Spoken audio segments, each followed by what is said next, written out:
Dans le football, il y a les bons entraîneurs et puis il y a l'élite. Et on a été gâtés cette année avec Koeman et le Barça, on a eu Santos et le Portugal, et là on touche à l'élite de l'élite. On a Solskjaer et Manchester United, une bouillie de football, franchement j'ai rarement vu ça, des erreurs inadmissibles, encore une fois Maguire qui a été honteux cet après-midi, et voilà, nouvelle humiliation de Manchester qui jouait contre le 17e ou le 18e cet après-midi à Watford, défaite 4-1. Et sans un grand Derrea, ça aurait pu être plus salé. C'est une honte. Solskjaer va se faire virer, c'est le Times qui l'annonce. Et Zinedine Zidane est le favori pour succéder à Solskjaer. On va parler de tout ça. On va parler également de la triste nouvelle qui concerne Agüero. Bref, c'est parti pour cette vidéo.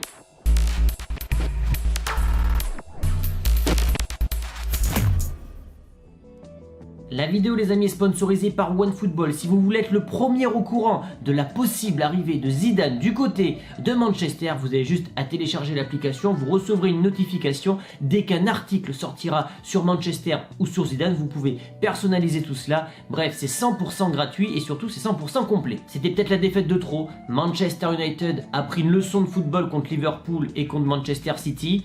Tu pouvais le comprendre même si c'était des ennemis jurés.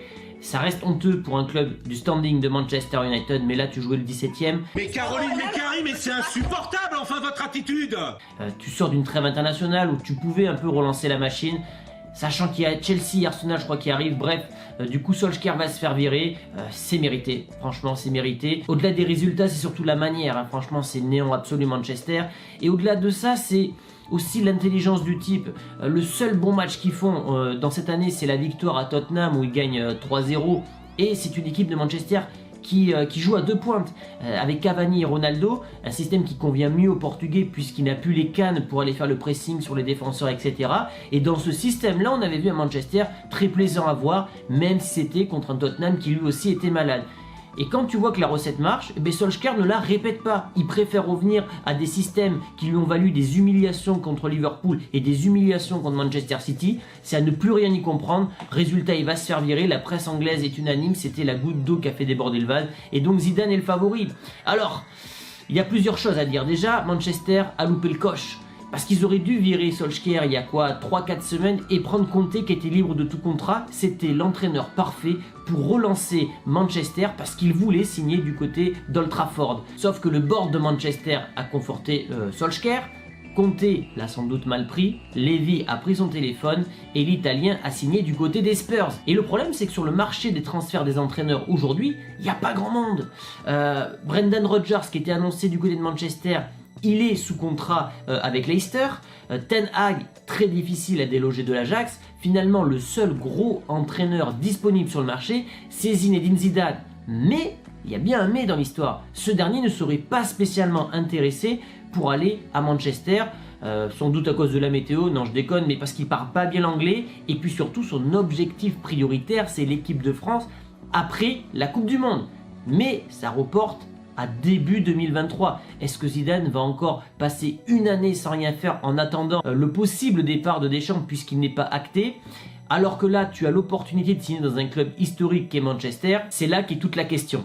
Moi, je pense que ça serait un challenge intéressant parce qu'il récupère un club en crise, un club à reconstruire avec des moyens ultra important. Manchester United, c'est le club qui gagne le plus d'argent à l'international avec le Real et le Barça, je crois que ce sont les trois. Un club qui va te donner les moyens de reconstruire cette équipe et surtout, tu pourrais retrouver ensemble Cristiano Ronaldo et Zinedine Zidane. C'est sûrement d'ailleurs le seul coach qui a réussi à vraiment bien faire tourner Ronaldo ces dernières années. Parce que oui, maintenant que Ronaldo vieillit, ce n'est pas l'attaquant moderne qui va faire du pressing. Et il y a peut-être un certain déséquilibre dans cet effectif. Les joueurs veulent constamment jouer sur le portugais. Et des fois, ça peut inhiber certains joueurs.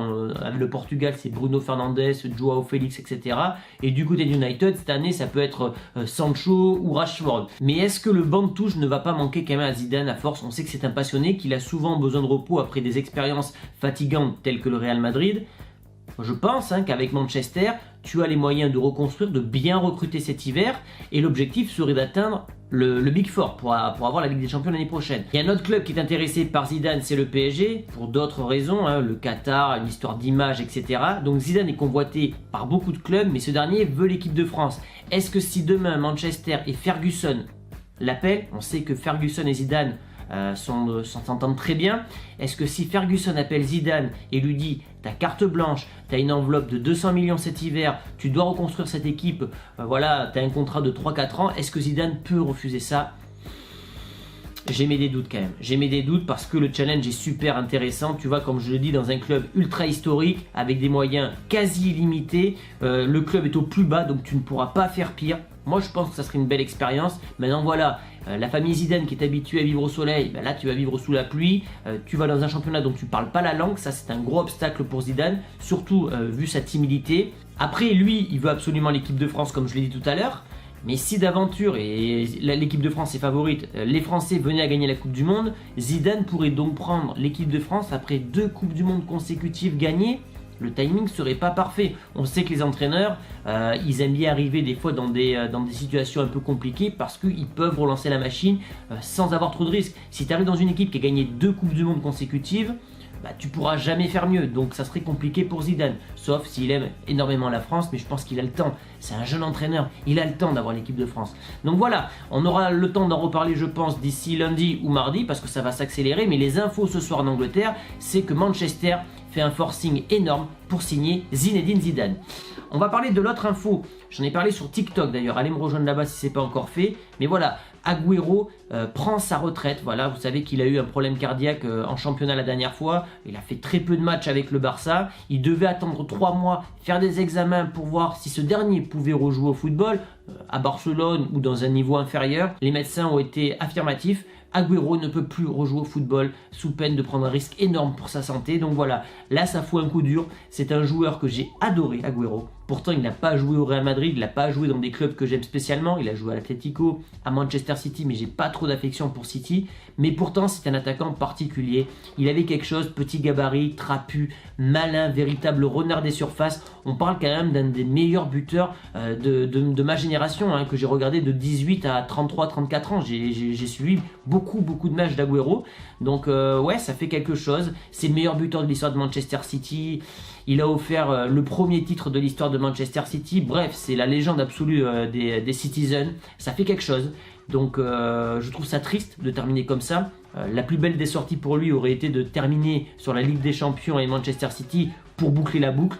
Là, il s'en va avec, comment dire, peut-être des regrets parce qu'il n'aura pas montré tout son potentiel au Barça. Des regrets puisque son meilleur ami Lionel Messi n'était pas là en plus. Donc voilà, triste fin pour Agüero. Mais bon, le principal, c'est que les médecins ont pris une décision forte et une décision juste. Faut qu'il arrête. S'il y a un risque pour la santé, faut qu'il arrête. Donc voilà les amis, c'était les 2 grosses news dont je voulais parler ce soir. La possible arrivée de Zidane à Manchester, donc vous allez me dire ce que vous en pensez. Et bien sûr donc la retraite prématurée, parce que je pense qu'il avait moyen de durer encore peut-être 2 ans. La retraite prématurée de Sergio Agüero qui du coup ne fera pas le mondial en 2022. Voilà les amis, je vous dis rendez-vous à demain pour le débrief du Real aux alentours de 6h30. N'hésitez pas à liker cette vidéo, à vous abonner et puis à me rejoindre sur TikTok. À demain les amis, ciao!